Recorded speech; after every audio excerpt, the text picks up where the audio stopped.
اعوذ باللہ من الشیطان الرجیم بسم اللہ الرحمن الرحیم وَإِذْ بَوَّأْنَا لِإِبْرَاهِيمَ مَكَانَ الْبَيْتِ أَلَّا تُشْرِكْ بِي شَيْئًا وَطَهِّرْ بَيْتِيَ لِلطَّائِفِينَ وَالْقَائِمِينَ وَالرُّكَّعِ السُّجُودِ۔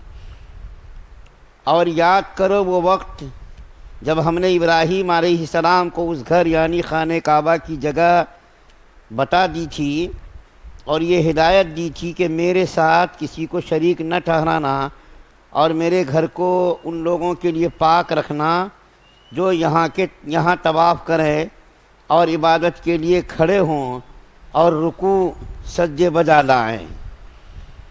سورہ حج کی آیت نمبر 26 آپ کے سامنے پڑھی گئی ہے۔ کل آپ کے سامنے بیان کیا گیا تھا کہ اللہ تعالیٰ نے ان لوگوں کی مذمت بیان کی جنہوں نے کفر کیا اور اللہ کے راستے سے روکا اور مسجد حرام میں داخل ہونے سے منع کیا، ان کی مذمت بیان کی گئی۔ اسی مناسبت سے یہاں اللہ تعالیٰ خانہ کعبہ کی تعمیر کا تذکرہ فرما رہے ہیں کہ اللہ تعالیٰ نے خانہ کعبہ کی تعمیر کا حضرت ابراہیم علیہ السلام کو حکم فرمایا۔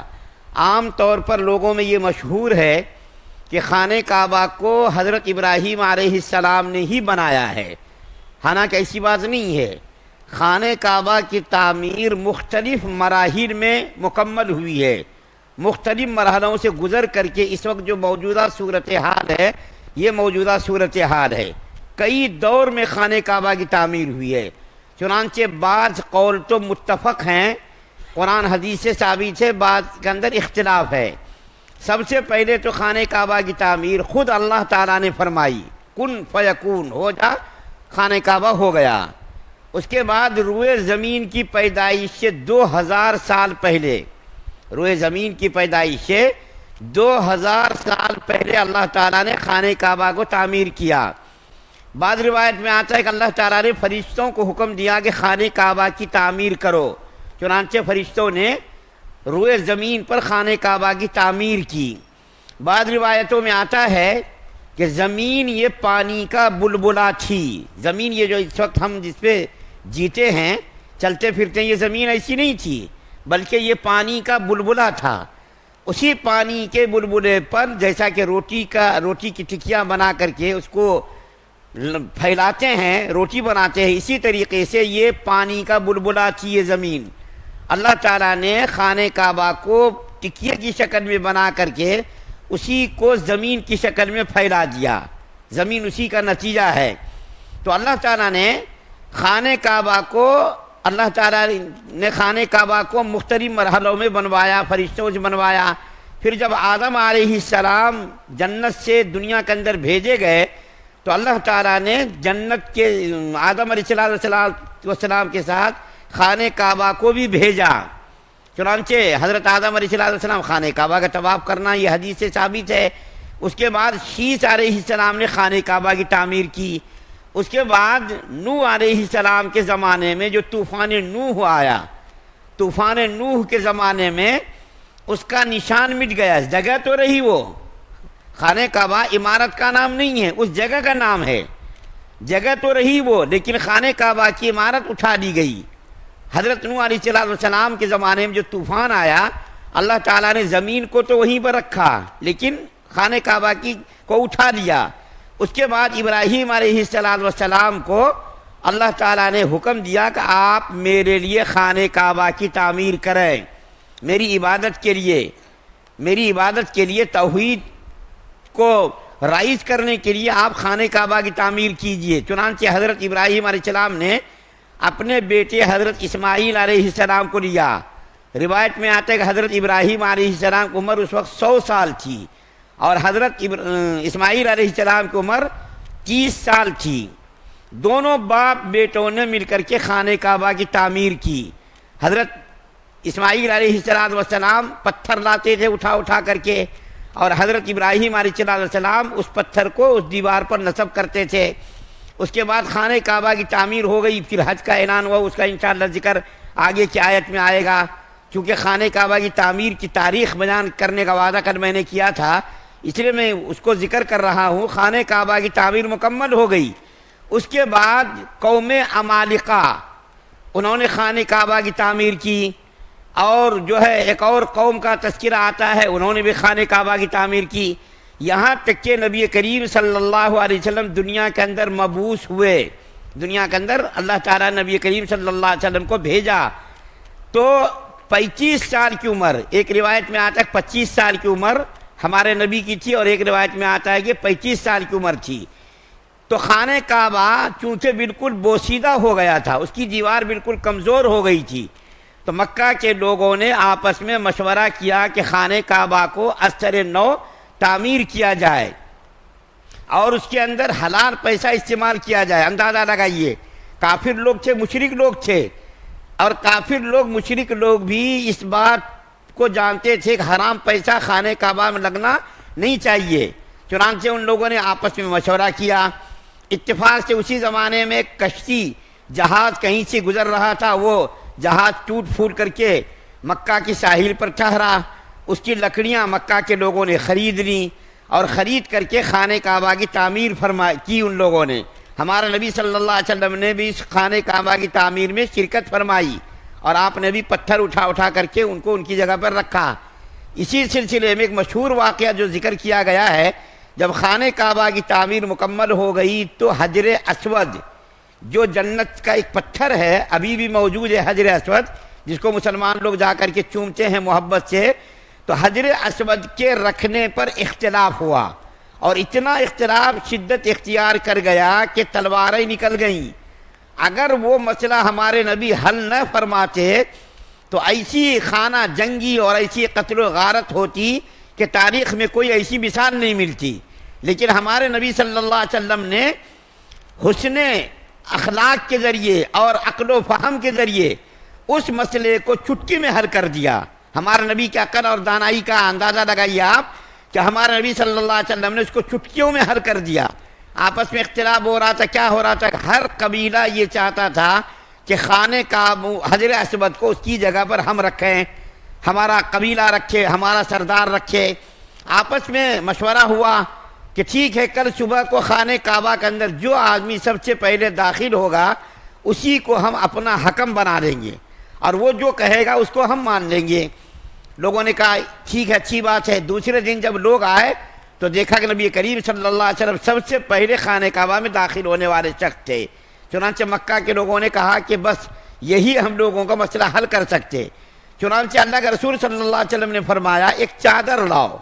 چادر لائی گئی، چادر کے اندر اس حجر اسود کو رکھا گیا، اور فرمایا آپ نے کہ ہر قبیلے کا سردار چادر کا کونا پکڑ لے اور پکڑ کر کے اٹھائے۔ نبی کریم صلی اللہ علیہ وسلم نے جب وہاں اس جگہ پر وہ حجر اسود پہنچ گیا تو نبی کریم صلی اللہ علیہ وسلم نے فرمایا کہ اب بس مجھ کو دے دو یہ پتھر اور تم لوگ چھوڑ دو۔ چنانچہ لوگوں نے پتھر آپ کے حوالے کر دیا، اور نبی کریم صلی اللہ علیہ وسلم نے اس پتھر کو اس کے مقام پر رکھ دیا، نصب کر دیا، اور وہ اختلاف چٹکیوں میں حل ہو گیا۔ یہ تو ہمارے نبی صلی اللہ علیہ وسلم کے 45 سال کی عمر میں خانہ کعبہ کی تعمیر ہوئی۔ اس کے بعد نبی کریم صلی اللہ علیہ وسلم کے زمانے میں جو خانہ کعبہ کی تعمیر ہوئی تھی، اس تعمیر کا دروازہ اونچا تھا۔ ہمارے نبی صلی اللہ علیہ وسلم کے زمانے میں جو تعمیر ہوئی اس کا دروازہ اوپر تھا۔ 2 دروازے حضرت ابراہیم علیہ السلام کے زمانے میں تھے، ایک دروازے سے داخل ہوتے تھے لوگ اور ایک دروازے سے نکلتے تھے، لیکن مکہ کے لوگوں نے ایک دروازے کو بند کر دیا، ایک دروازے کو کھلا رکھا اور اس کو اونچا کر دیا۔ اور یہ اونچا کرنا اس لیے تھا کہ جس کو چاہیں ہم اس کو اس کے اندر جانے دیں، جس کو نہ چاہیں اس کو نہیں جا سکتا۔ مکہ کے لوگوں کو یہ منشا تھا۔ ہمارے نبی صلی اللہ علیہ وسلم کی خواہش یہ تھی کہ خانہ کعبہ کی تعمیر حضرت ابراہیم علیہ السلام کی طرح سے ہو جائے، اور ہمارے نبی چاہتے بھی تھے، لیکن صرف اس لیے ڈرتے تھے کہ نئے نئے مسلمان ہوئے، وہ سمجھیں گے کرے یہ نئی بدعت کہاں سے شروع کر دی گئی ہے۔ تو ہمارے نبی صلی اللہ علیہ وسلم نے چاہتے ہوئے بھی خانہ کعبہ کو اسی حال پر رہنے دیا۔ جب حضرت عبداللہ بن زبیر رضی اللہ تعالیٰ عنہ مکہ کے والی بنے، یعنی امیر بنے، تو حضرت عبداللہ بن زبیر کو اس بات کا پتہ تھا کہ نبی کریم صلی اللہ علیہ وسلم کی دلی خواہش یہ تھی کہ خانہ کعبہ کو ابراہیم علیہ السلام کی تعمیر کے مطابق تعمیر کر دی جائے، یعنی 2 دروازے رکھے جائیں، ایک سے نکلنے کا راستہ ہو، ایک سے اندر جانے کا راستہ ہو اور اس کی چوکھٹ یعنی نیچے ہو جائے تاکہ ہر آدمی سہولت سے داخل ہو سکے۔ تو حضرت عبداللہ ابن زبیر نے نبی کریم صلی اللہ علیہ وسلم کی منشا کے مطابق خانہ کعبہ کی تعمیر کی۔ کب کی؟ 64 ہجری میں، 64 یا 65 ہجری میں خانہ کعبہ کی تعمیر حضرت عبداللہ ابن زبیر کے دور خلافت میں اس کی تعمیر مکمل ہوئی۔ اس خوشی میں حضرت عبداللہ ابن زبیر رضی اللہ تعالی عنہما نے 100 اونٹ ذبح کیے، اس خوشی میں کہ نبی کریم صلی اللہ علیہ وسلم کی خواہش کو میں نے پورا کیا ہے۔ اس خوشی میں 100 اونٹ ذبح کر کے پورے مکہ کے لوگوں کو کھانا کھلایا اور بہت بڑی دعوت کی۔ جب حجاج ابن یوسف کا قبضہ ہوا مکے پر تو انہوں نے ولید ابن عبد الملک بن مروان کو بہکایا کہ حضرت عبداللہ ابن زبیر نے خانہ کعبہ کا اپنی مرضی کے مطابق تعمیر کی ہے، اس کو پھر سے مکہ کے لوگوں کی طرح تعمیر کر دی جائے۔ تو عبد الملک بن مروان اس کے بہکامے میں آ گیا۔ حجاج ابن یوسف کے زمانے میں خانہ کعبہ کی تعمیر ہوئی، پھر اس کو توڑ کر کے پھر سے تعمیر کیا گیا۔ اس کے بعد ہارون رشید کا جب دور آیا تو ہارون رشید کے دور میں پھر یہ مسئلہ اٹھا کہ خانہ کعبہ کو نبی کریم صلی اللہ علیہ وسلم کی منشا کے مطابق تعمیر کی جائے۔ علماء سے پوچھا گیا، حضرت امام مالک رحمۃ اللہ علیہ نے شدت کے ساتھ اس کو منع کیا اور کیا فرمایا، یہ تو بادشاہوں کا کھیل تماشا بن جائے گا کہ جس کی حکومت ہوگی وہ اپنی شہرت کے لیے اپنے نام کے لیے توڑے گا اور خانہ کعبہ کی تعمیر کرے گا تو خانہ کعبہ کی کھیل بن جائے گا۔ اس لیے خانہ کعبہ کو ہرگز نہ توڑا جائے، بس جس حال میں ہے اسی حال میں اس کو رہنے دیا جائے۔ چنانچہ کہتے علماء اسی حال میں آج بھی خانہ کعبہ موجود ہے۔ 1021 میں جو بادشاہ تھا احمد ترکی کا، اس نے اس کے اندر کچھ ترمیمات کی، یعنی دیوار وغیرہ جو بوسیدہ ہو گئی تھی تو اس کی مرمت کی ہے۔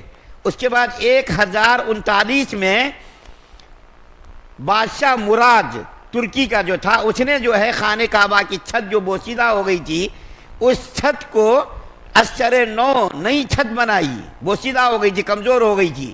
تو علماء کا قول ہے کہ خانہ کعبہ مکمل وہی ہے جو حجاج ابن یوسف کے زمانے میں تعمیر کیا گیا تھا، اس میں ترمیمات کی گئی ہیں، یعنی دیوار بوسیدہ ہو گئی تو اس میں مرمت کی گئی، چھت بوسیدہ ہو گئی تو مرمت کی گئی، توڑ کر کے مکمل اس کو ختم کر کے پھر سے خانہ کعبہ کی تعمیر دوبارہ عمل میں نہیں آئی۔ حجاج ابن یوسف کے زمانے میں جو تعمیر ہوئی بس وہی تعمیر ابھی بھی ہے، لیکن بوقت ضرورت جب ضرورت پڑی اس کی مرمت کرنے کی یا کہیں پر کوئی کمی ہو گئی، کہیں پر کمزوری آ گئی تو اس کو جو ہے مرمت کر کے ٹھیک ٹھاک کر دیا گیا، لیکن خانہ کعبہ وہی ہے جو حجاج ابن یوسف کے زمانے میں بنایا گیا تھا۔ یہ خانہ کعبہ کی مختصر میں نے آپ کے سامنے تاریخ بیان کی اس مناسبت سے کہ لوگوں میں جو یہ مشہور ہے کہ خانہ کعبہ کو حضرت ابراہیم علیہ السلام نے ہی تعمیر کی ہے، یہ صحیح نہیں ہے۔ خانہ کعبہ کی تعمیر مختلف مراحل میں وجود میں آیا ہے، اس کی تعمیر ہوئی ہے، لیکن ابراہیم علیہ السلام کے زمانے میں اس کا نشان مٹ گیا تھا، جگہ تھی، انبیاء کرام اس کا طواف کرتے تھے، اس جگہ کا خانہ کعبہ عمارت کا نام نہیں ہے۔ کئی لوگ سمجھیں گے خانہ کعبہ عمارت کا نام ہے، نہیں، اس جگہ کا نام ہے جس جگہ اب اس وقت خانہ کعبہ، وہ جگہ اگر خدا نخواستہ خانہ کعبہ نعوذ باللہ ثم نعوذ باللہ ٹوٹ جائے عبارت تو بھی اسی کی طرف ہم رک کر کے نماز پڑھیں گے۔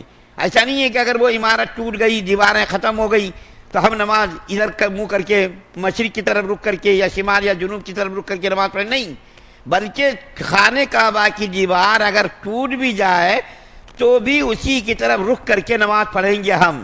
خانہ کعبہ دیوار کا نام نہیں، چھت کا نام نہیں، بلکہ اس جگہ کا خانہ کعبہ اس جگہ کا نام ہے جہاں پر خانہ کعبہ اس وقت جو ہے کھڑا ہے، جہاں پر خانہ کعبہ کی عمارت کھڑی ہے۔ اللہ تعالیٰ سے دعا ہے اللہ تعالیٰ آپ سب کو سننے سے زیادہ عمل کی توفیق عطا فرمائے۔ کل انشاءاللہ پھر حج کے تعلق سے جو آگے کی آیت میں ذکر ہے اس کو بیان کیا جائے گا۔ سبحان اللہ و بحمدہ، سبحانک اللہم و بحمدک، ونشہد ان لا الہ الا انت۔